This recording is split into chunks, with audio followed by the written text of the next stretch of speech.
Otsukimi here. Who else would it be? This is Observations with Otsu.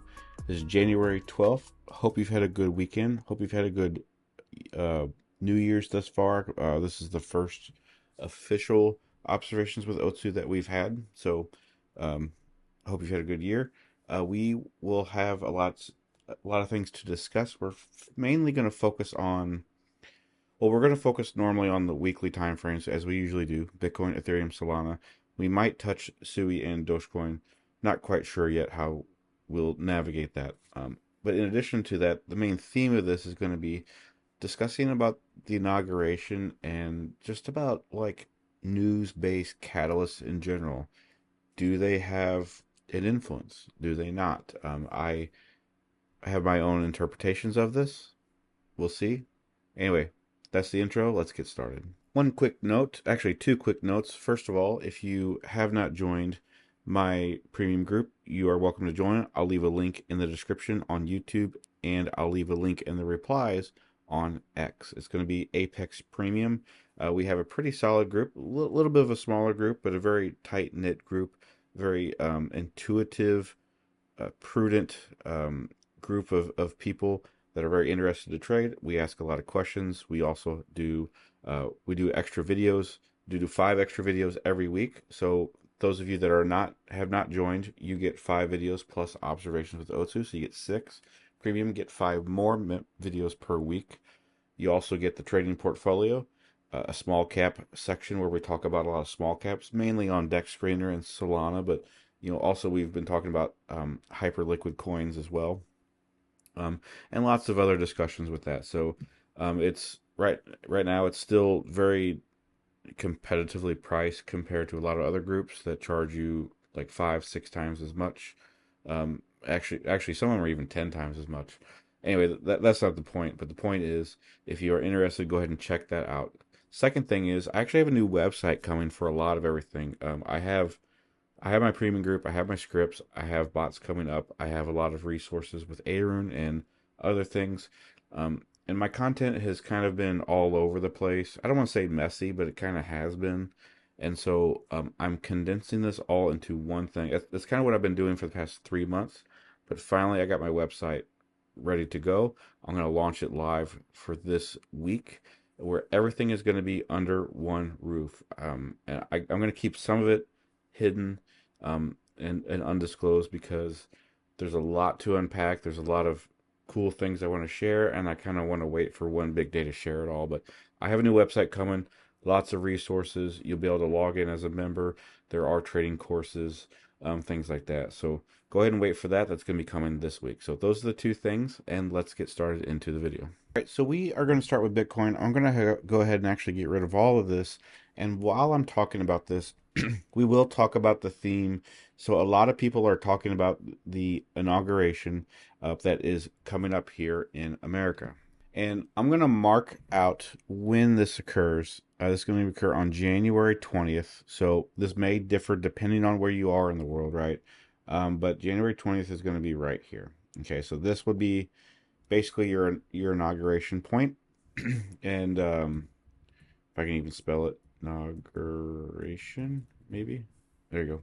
It did it for me. So this is your inauguration date. So we're pretty close here, right? And so first of all, I think this tells you a little bit. So first of all, like, we are too close, in my opinion, to this event to really determine anything. First of all, and I'm gonna present the assumption that let's say the inauguration is a catalyst. Okay, you have, which I disagree with. If you guys know me and have followed me for more than a month or 2 months, you know that I hate correlation data sets. I am not a fan of trying to correlate markets. I'm not a fan of trying to correlate news. Not a fan of doing any of that. I want to look at a chart as it is. So like if I'm trading Bitcoin, I'm going to look and see, is this bullish or bearish? How, and how does that work? And how can I take advantage of it? And then do that, okay? I don't look at the equities markets. I don't look at S&P 500 for Bitcoin. I don't look at anything else. I don't look at the war in Ukraine like there was 2 years ago. COVID may have been the one exception in my opinion, but I didn't even look at that either. And so, um, And but at the time I wasn't thinking about that either. So, and that's the thing. A lot of people, I think, the Russia Ukraine thing was a big deal for a lot of people, and it didn't really work out that well either way for as far as the markets. The markets went ahead and did their thing. Okay, you can go ahead and look at that and see um, how that may have navigated. Okay, and those of you that may not know, like it was late February in 2002, so we can go ahead and check that out. I've mentioned this in previous videos before, but you have February, so it was February 24th, so you put that right here. So this is a very interesting thing, and so we can put Russia, Ukraine, war. We'll just put it like that. I don't know what it's called or if it's called anything. I'll just navigate that there. So, is this a bullish or a bearish event? A lot of people interpreted this as bearish at the time. Okay. Well, what happened was we actually went up. We actually went in an uptrend for almost a whole month. But before that, if you zoom in, we actually pumped up and then we went down. A lot of people interpreted that as negative. A lot of people probably thought they wanted to cash out and things. I don't know exactly what individuals had did, but the overarching sentiment was that was bad, and therefore it's going to be bad for Bitcoin. And then some people decided to say like, okay, maybe that's good, and then it actually went down instead.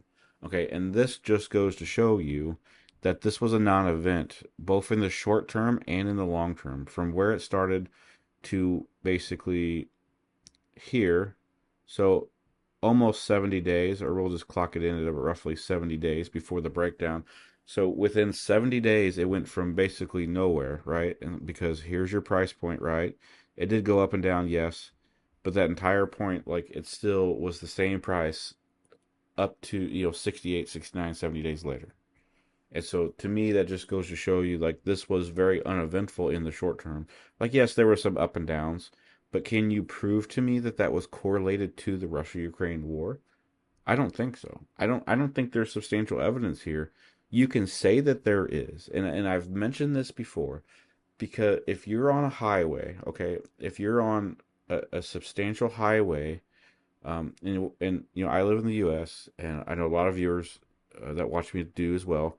If you're on a road and there's a car in front of you or a car beside you, I should say, because a lot of our roads have 5 or 6, lanes, right, or even longer. But if a car's beside you and you guys are neck and neck with each other for the next 10 miles, that does not mean you guys are correlated. Okay, you're not correlated just because you're going down the same road at the same speed and the same path for 10 miles does not mean you're correlated, okay?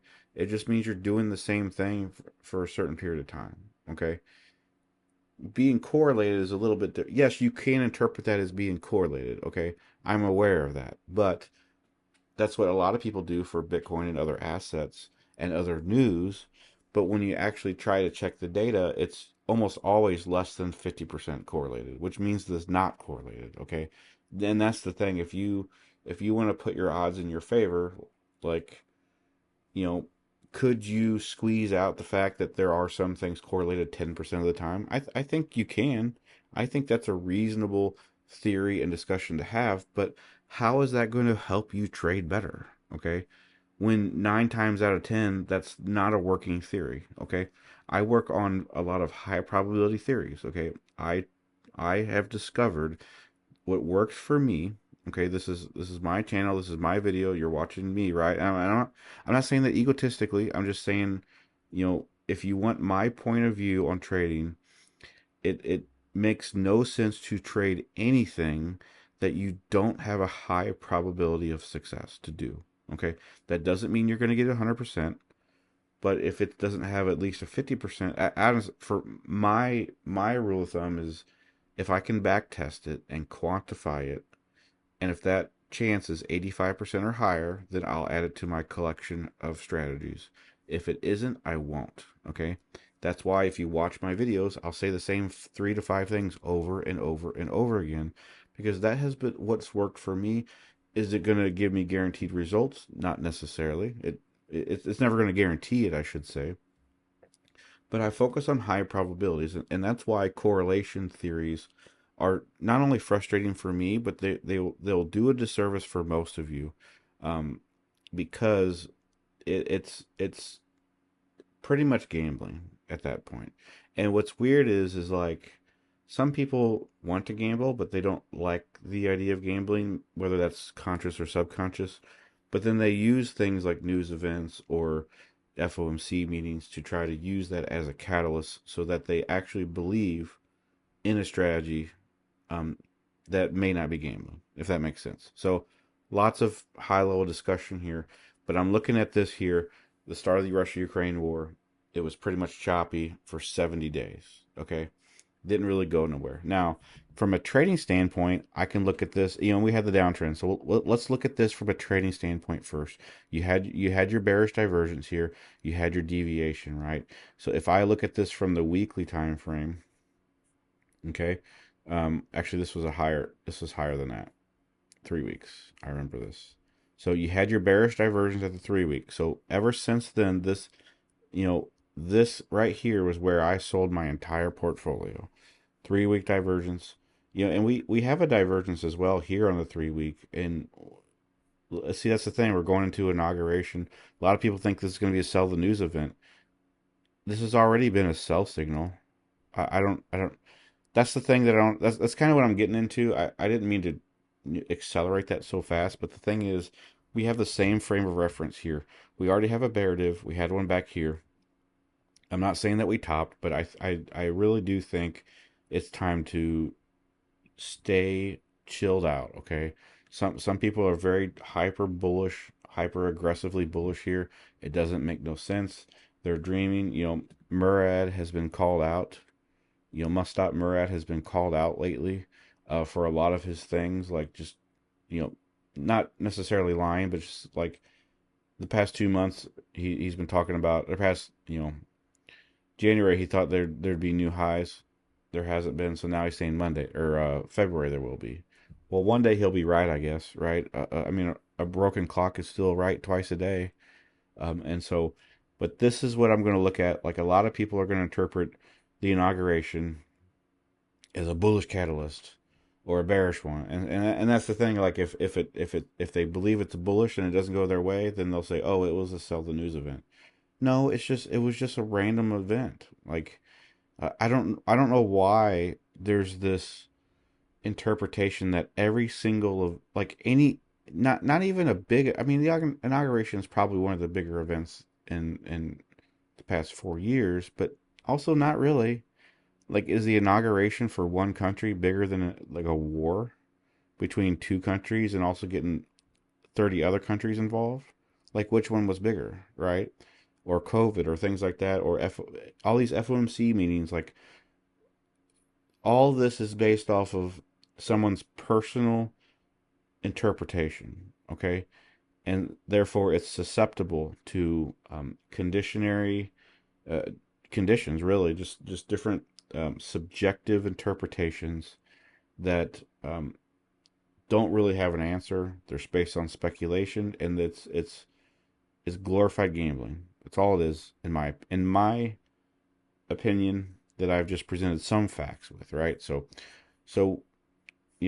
based off of the Russia, Ukraine thing, we had the divergence. We were already in a downtrend, and this was a deviation here, and so this was a pretty decent consolidation, but we deviated down here, and that kept the downward going. This was actually a capitulation, right? And so that went down here to the bottom. We also had things like the was it the SBF thing and things like that. So those were other factors as well. If you want to include them, should you include them? Should you not? Again, that's another discussion.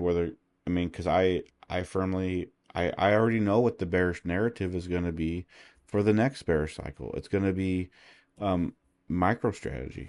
A lot of people are going to be bearish on MicroStrategy. They're going to blame them for lots of stuff. So anyway, going back to now, you got your inauguration in what, 8 days, possibly 7, I guess, depending on where you're at in the world.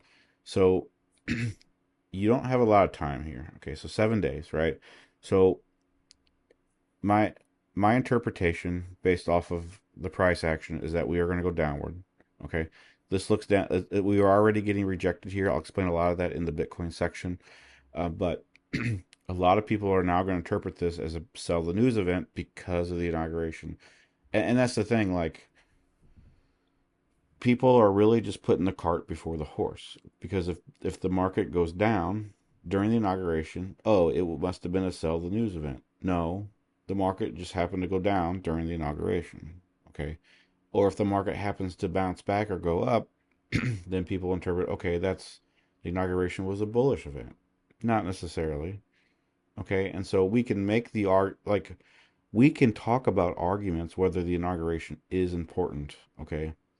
But I'm pretty firm in thinking that that's going to be speculative at best. Okay.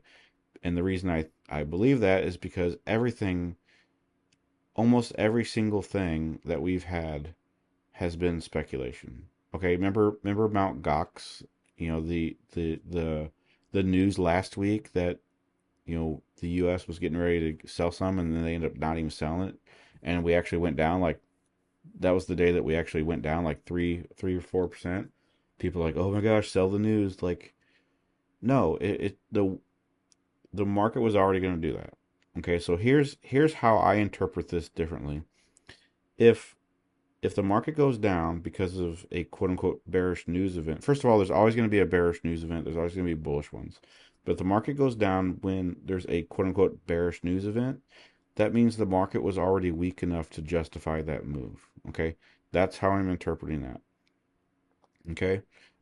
If a car crashes into a building and that building falls down, it's not necessarily because the car crashed into it. I mean, it could have been. It was in that case. But it's also because the building was already weak to begin with. Okay, because a car shouldn't be able to knock down a building. See what I'm saying? So I hope that that helps you navigate this. My goal for this is not to try to be right. My goal is to try to save you from looking at these catalysts because last week I saw a lot of people saying the inauguration will be a bullish event. And Bonk Guy was one of them. Go ahead and check his tweets. Okay, I'm not here to necessarily call him out, but he discussed how that would be a bullish catalyst. Um, Now the going interpretation, at least from what I've seen, is that it's a sell the news event. Okay, and people like Crypto Dog, I believe, commented not directly, but from other people that made that comment. He was engaged in that conversation, I'm acquaintances with Crypto Dog. We've talked privately quite a few times, so I'm but it's one of those things where the CT as a whole is changing their narrative.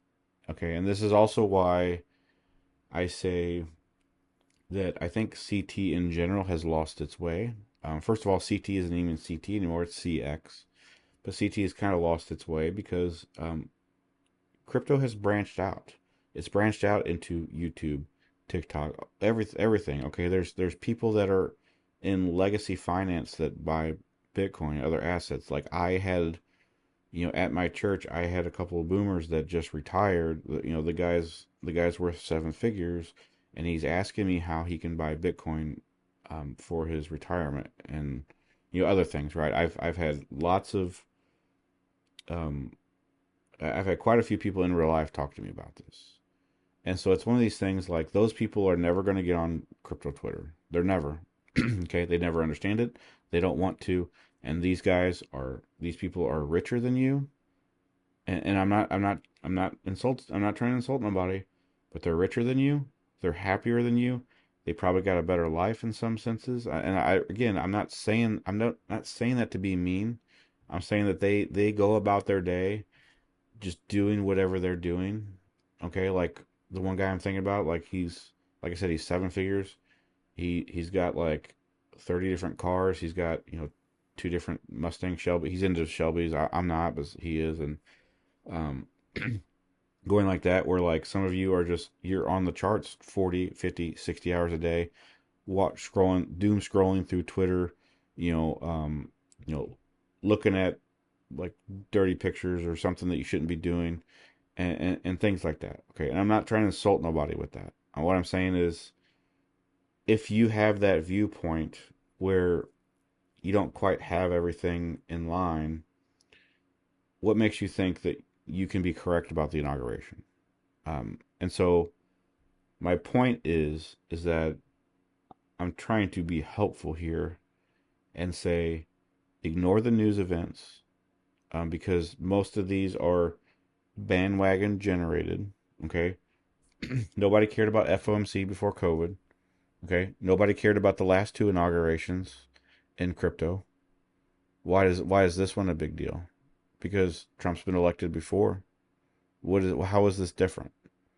Okay, and so you know we can make arguments, but and like I said, I'm willing to be wrong, but I believe it's speculative. So anyway, that is kind of my theme of this.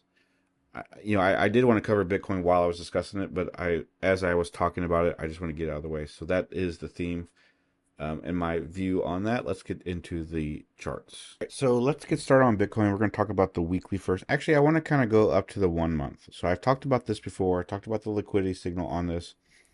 And I can bring it up really quick. So I put my liquidity signal in here. This is the red dots with the lines on going sideways. And then I also put my trend indicator on here as well.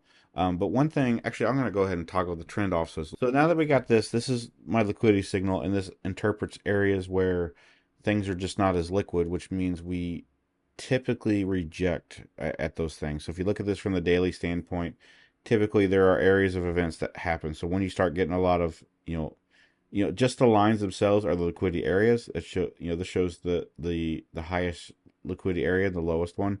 As you can see, when we get those dots, we tend to reject. Okay, we got one here. This was a little bit late, but it rejected. Okay, rejection. This one was a little late, but still rejected with a double top eventually. And see, this one didn't work out, and some of them don't. Okay, I just talked about correlation, so some of them don't always work, and the green ones are obviously buy signals, and so like this one didn't. It looked like it worked well, then all of a sudden it didn't. So it's not always perfect, right? But this is what I got going on. It does not mean that things are you should buy or sell. That's not what that interprets. That's just areas of liquidity of concern. Okay, and so, but one thing I've noticed, so like here on the weekly here, we had two really nice ones here at the bottom. This one was a little bit of a drop. Okay, that was a lot bigger deal at the time, especially during COVID. So, but this one was a drop here, and so this one now we have one here. Okay, and if you notice this, the top of this was the top of the whole cycle. Okay, we've rejected since then. We rejected under here. We had a bearish rejection. Okay, going back to the monthly. Now we've only had this a few other times. This one actually went up, so it could go up. I'm not saying it can't. Okay, I'm not really going there. This one was a top, had also the divergence to keep in mind. Okay, this one so far has topped. It's not fair to say that though, because we're only in the second month of this. Okay, this confirmed January 1st. Okay, and so we're only 12 days into this, so it's not fair. Technically, we're in the first month. Okay, now we do have a divergence here. Okay, because you got to go back 14 candles, right?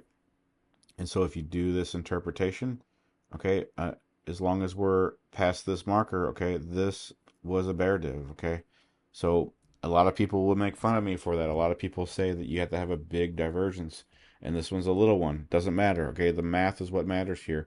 This was this is a confirmed divergence on the monthly with the liquidity signal, okay? So I'm taking this very seriously, and if I'm wrong, I'm wrong, and I'm completely okay being wrong. But what I want to see here, but what I can see here is that we could reject. Okay, I mean that's something that we also see on the 3 week. So on the 1 week, the 3 week. Actually, it's not here on the 3 week, so I apologize. I think it was it? No, it was. It took a while to wait. Yeah, it took a while to put in. So it's on the 1 week, right? 1 week, 3 week, 1 month. Okay, so I'm taking this very seriously here. Okay, so in my opinion, I think that we are in for a much bigger downtrend than you might expect. So I went ahead and toggled it off, put on my trend indicator instead. And so based off of this, in order to we could drop all the way to the top of this trend here. The whole point of this is to identify bullish trends. We could drop all the way to the top of this, which is 7480 or 800 or 75,000. We could drop all the way here and still be bullish. Okay, so that's one reason I'm targeting 74,000 is because we can still drop all the way to the lower 70s and still be a bullish continuation. Okay, so I still think that that is completely logical. Okay, if that does occur, okay, you're looking at another 20% drop. Those of you that are in my premium group, that 20% is very significant to something else I showed you. Only premium members will know what I mean.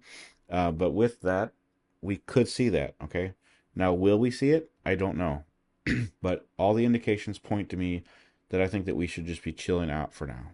Okay, all like literally all of them, because the worst thing that's going to happen. So either two things are going to happen. One, we're going to drop, and we'll be in a position to buy much lower prices, or two, which does happen all the time, by the way. Like from the top here to downward here, that was a 41, 42% from candle to candle, not by wicks, okay? And if we do that from here, you're looking at 56,000, okay? So actually the drop that I'm sharing with you is actually a quote unquote more bullish drop, of only like 22%. So that's kind of how I'm interpreting this. I think falling and recovering after 22% is much better than 42. So just keeping that in mind. But anyway, going back to this, I mean, we can even look at this from here. This matches out well also. Okay, if we kind of navigate down here, we could even go to like 77 and then drop down and then wick back up. So that's possible. So almost every single thing is pointing me towards the seven lower 70s. Okay, and there's a lot of people that are making fun of this. There really is. And look, first of all, I don't care. Okay, I've been made fun of my whole life. I've been bullied my whole life. I don't give a crap. Okay. First of all, and second of all, like if I really did care, I wouldn't even be here because I'd be crying in a dang corner like a pansy. Okay, like we are open to our own interpretations. Like you can do yours, I can do mine. We can both do whatever, and we should be able to just talk together, knowing that we disagree, or just have our own interpretation and be cool with it, right? And so, I think you know, I think that's completely good. In fact, it actually help. It should help you as a trader if you don't have your own echo chamber and you have differences of opinion and try to figure out how mine works or how yours works or whatever, right? Like open discussion should be a thing in my opinion, okay? For most things, not all things. And it obviously that's I'm talking relative to trading here. So but with this, a lot of things are pointing me to that direction. Now, Aaron, we're in a bearish wedge. Okay, we just started this. We're at the 92 percentile and a 0 percentile on the bearish. That means we have a lot of ways to go. Okay, with this, if you kind of divide that by 9, you roughly have about 12 to 13 months, not days, weeks, months. And so this could take an entire year to do. Now, fortunately, on the monthly, it tends to develop roughly around the mid marker. This one and this cross happened on the 30, 32, 35 percentile. So this could take anywhere between 3 to 6 months instead, possibly 8. We'll see where that goes. But I think a lot of people are going to be disappointed here. And honestly, I hope I'm the one that's disappointed, which leads me into what I was going to say earlier. The worst thing that can happen with my interpretation is that I'm wrong, and then I get reconfirmation anyway, okay? Because we are bearish on dailies, and then once we get that reconfirmation, then I can long again, okay? And I'll be fine. I'll miss maybe a couple percentages, but I've already also I've also saved quite a bit already by just not trading and cashing out, okay? Um, you know, the only I've got a little bit of Bitcoin, a little bit of because I won't sell my Bitcoin. I've had it for quite a while. A little bit of Solana, but almost everything else is UDSC. I'm in stable coins because I don't see any reason to put my money at risk at this juncture. So that's the monthly. I don't know if I can kind of briefly cover Ethereum, I guess monthly. Maybe I won't. But those don't really look good either. Maybe I'll mention them in a later in their section. So let's go ahead and go to actually wrong one. So let's go to the weekly here. And so as you can see here, we're kind of dropping off a little bit here. Now this is going to be a area of contest on my trend zone. Usually, a lot of times we either get a bounce at the trend or we get like a kind of a consolidation like we had here. So one of those two will probably occur, and I don't want to I don't want to judge everything on just a trend based indicator that I made, but you also have this here, and so this is very functional here. This actually works really well with my band, and so um, on the daily we can see how this looks, but we need to hold the zone roughly at about 91.9, about 92,000. That's going to be the key area for the weekly. I think we can dip below that on the daily, but I think we need to keep hold of that on the weekly. If we don't, we'll probably visit the lower part of my band at 85,000. Anything lower than that, we're looking at, here, like the top of this would be about 73.8 or the 74 that I mentioned on the monthly. And so that's what we're looking at. And I don't, the thing is, you should view this drop, if you are a bull, if you're bullish or you're a bull, you should view this drop long term as a bullish drop, in a sense, because it gives you cheaper price actions, or prices. It's going to give you a reset on the RSI, on EMAs, everything else. Like, you should be welcoming a chance to reload, okay? Because you don't often get a chance to do that if we're going to continue to the rest of the cycle. Some people say the market top is in. I'm not so sure, to be honest with you. I can see why people present that, um, but I haven't got the same indications that I have last time on the last top. So we'll see where that goes. I'm just kind of presenting the facts here, but so far nothing's really looking good. Let's go to the daily. And so again, we had that inauguration, thing I mentioned. So we have some key areas here. One, we have this key order block here, at the 87 to 91 marker. The next area is going to be right here. Okay, and so this is roughly going to be basically the same. I think it's like 71, yeah, almost 72 to about 74. So those are your two areas I'm looking at from the downside if we get them. We got to go through them one at a time. Okay, and then so you also have, where is it at here? I had it on this one. Yeah, I'll just present it here, I guess. So this is your marker here, right? So we've already rejected this, rejecting my band as well. So this is what I'm looking at for the interpretation. We need to hold 91,000, basically 90, a little bit less than that, but this is what we need to hold. And I've mentioned this, that we need to hold this really, um, for this week. If we can make it through this week without closing below 90,000, the chances that we've bottomed have drastically increased, significantly increased, I should say, because this would end up being a reaccumulation pattern. This is what I'm preferring to look at here, is the reaccumulation pattern. And if we don't do that, then we're going to head lower. So that's kind of my interpretation for Bitcoin here. And honestly, other than that, there's really nothing else to really discuss. You can talk about the minutia and things like that. You can talk about the inauguration, but in my opinion, these are your two forefront narratives here, because Aaron is bearish here on the daily. As long as it's bearish, I have no intention to long anything. Okay, we're still bullish here on the 3-day, so that is welcoming. But in order to relong this, it has to break the band, which would be about 98,000 and some change.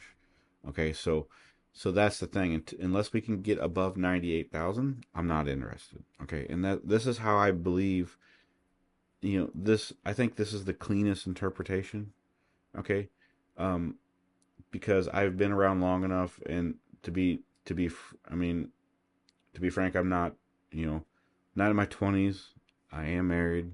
I do have kids, multiple kids. So it's one of those things, like, maybe I'm just thinking a little bit differently, but I don't see reasons to give myself unnecessary risks. Okay, you may, especially if you're 20 or whatever, right? And so that's up to you. But based off of this, I don't see any reason why. Like, you should never apply risk when it's unnecessary to do so, and it doesn't benefit you anyway. Okay, it just doesn't make sense. So anyway, that is Bitcoin. We'll do Ethereum and Solana, but we're only going to do these three for this video. All right, so let's go ahead and go to Ethereum. We're going to go to the monthly on this as well. Hit the monthly here, and we'll try to maximize our real estate to work with. So first of all, we had our high a long time ago from December 2021. Have not got the high as we did with Bitcoin, and honestly, we've even had two lower highs here. So we're really kind of in this weird continuation pattern. If you really wanted to do this, I'm not a big fan of this. It does work, however, and so this is kind of what I've been looking at as a whole for the monthly. So we'll see where this goes. Now, that being said, if you really want to drag this out, it could take as much as 13 months. And so again, as I've mentioned in Bitcoin, I mentioned that we could see 12 months.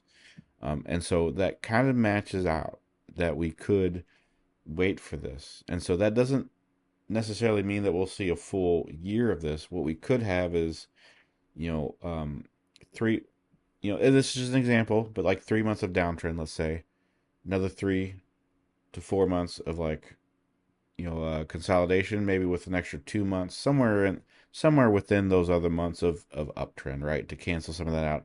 And then we have a really good Q4 of 2025. Yes, I know we're in January. There's a long ways away until we go back to December, but something to keep in mind with that, right? And so it's perfectly fine.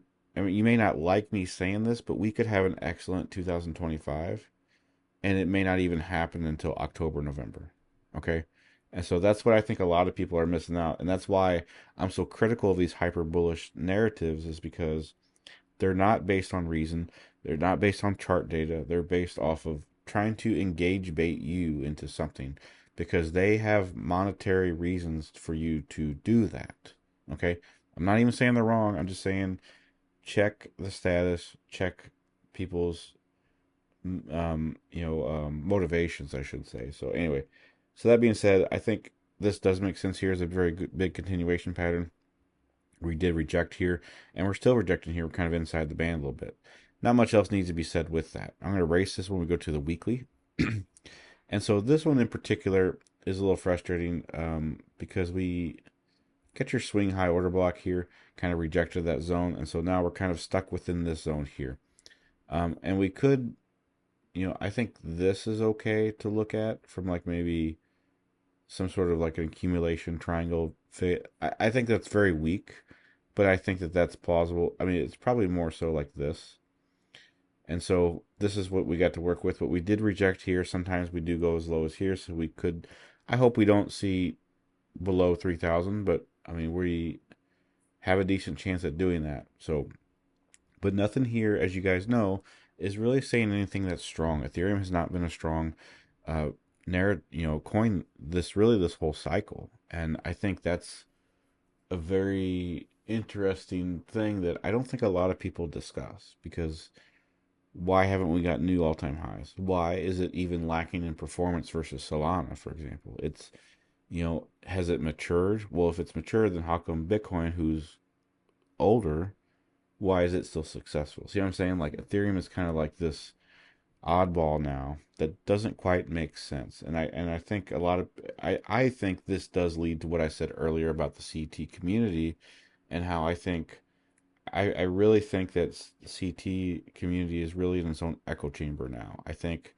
like I said, 5 years ago, it would have been completely different, right? But since COVID, much more people are interested in risk assets, or they might not be. A lot of people view things negatively with meme coins, and I understand why. I do. And so I think that puts speculation all across the board in many different ways. So Ethereum's just not performing well. So do you have a bullish or bearish wedge here, so that we could get this drop down here? If we go below the $3,067, we're probably coming back down to about 2,750, and that's going to be pretty bad. The good news is, however, if it hits this red band, that's a really good buy opportunity.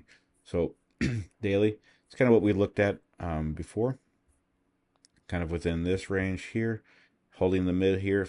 So this is pretty good. If it breaks the mid, we're going back down to that 67 or 61 in this case that we talked about. So we had a high bearish cross. That means we might get this acceleration downward. I think the next 2 days are going to be very critical here, especially the next 24 hours, to see if this actually, because a lot of times this actually, and I said this in the regular video earlier today, we could wake up middle of the day and see, like, this could be green, 5 to 8% green, or 5 to 8% down. We'll see where that goes. Could be either one. So we'll see. But that's Ethereum. Pretty lackluster, honestly. It's getting frustrating because there's not a lot to report most of the time. But we're at your mid. This is a very critical region. And so we need to hold this. Otherwise, we're going to 3, possibly even to 2s. So hopefully we can avoid that. So onto Solana. So onto Solana here. Let me adjust this a little bit, get rid of some of this stuff, and then focus here. A much smaller area to work with here as far as the price history, things like that. And so let me just get rid of all this as well. So anyway, and I think I'll get rid of the trend also. So we're working with a pretty much clean chart here. So first of all, we actually put in a new high on the monthly chart. Actually, we put in a new high total. So this is interesting because, Solana and Bitcoin put a new high, Ethereum did not. So also that's another troubling issue. But one here, we had a pretty substantial run up here. And so this is your marker that you should be looking at. This low of this line rests on here, so that's a retest. This was a breakout deviation. Okay, so this is concerning because deviations don't typically reverse very often. This is another reason why I'm so bearish here, because it these things aren't easy to break through once they occur. Okay, it's a sign that the market's too weak, or the sign is a sign that um, we're just not ready for higher prices yet. So now we could interpret something as a trend here, but we're really pushing that zone. I had that marked previously, so that is an option that I am considering. That's really your best option that you can work with, because if we don't, then we're going to a newer level down here where we're looking somewhere between 172 and 136, and even lower than that, it's about 110. I don't think we'll go to double digits again. I think that's too far fetched, but I think my lowest target on the daily is 110. So anyway, that's kind of what I'm looking at. But this red trend line, I think, has a good chance to recover. The daily actually looks pretty decent on this, even though we've have almost like a -3 currently. The bearish wedge here is forming. We're about 3 months into this, a little bit lower, 85%. So could take up to 10 months, I should say. We'll see. Or sometimes it happens in half the time, which would be about 5 months. We'll see where that goes. I'm still looking for that bounce at that red trend line. So we can go ahead and go on the weekly and kind of see what I'm telling you here. We're very close to this. And I'm going to actually get rid of this here and actually get rid of all of this because we have this bullish breaker. And so this is what I'm looking at. So this, I'm going to mark out that, and then I'm going to mark out this level. Okay. And so this candle broke through this high and this high at the same time. So when you get two highs broken together, that's what you call a breaker. And so this was a bullish breaker because it went bullish. Now, the problem with that is neither of these got retested, okay? Now, the thing is, usually the rule of thumb is this level will get retested, okay? Technically, we had a very small retest here, but it may not be valid, and so we might have to retest this again, okay? Or to get a full retest, I should say. And sometimes that means going to the mid, which would be about 169. So that's what I'm looking at for a target is 169. This is a bearish wedge that's almost complete, and so that's actually pretty good. We should get a weekly cross here pretty soon. We are holding the 50, so all this looks okay. I think, despite the fact that Solana's dropping the farthest right now, I think it might actually be the first to recover. So we'll see how that goes. I hope that that is the case. But that's kind of my target for that one. Now the daily, we talked about a lot of this in the regular video, but pretty much the same thing. You have really this structure that I'm working with. Okay, we're currently above that. The mid is about 177. If we break down by that, I mean, we'll hit that 169, but it still should be the bottom of that support structure is kind of what I'm looking at. So I think that 169, 170 should hold. I'm hoping that it does. And, if it doesn't, we can cascade further down that line. We got that trend line, of course, things like that. But I think this is much more, like I said, pretty much saying the same thing. Like, I think Solana is the farthest to drop so far, but I think it might be the first to recover. So we'll see how that goes. So anyway, that is the video. That's observations with Otsu. I appreciate any likes, replies, subscription, whatever you feel like in that regard.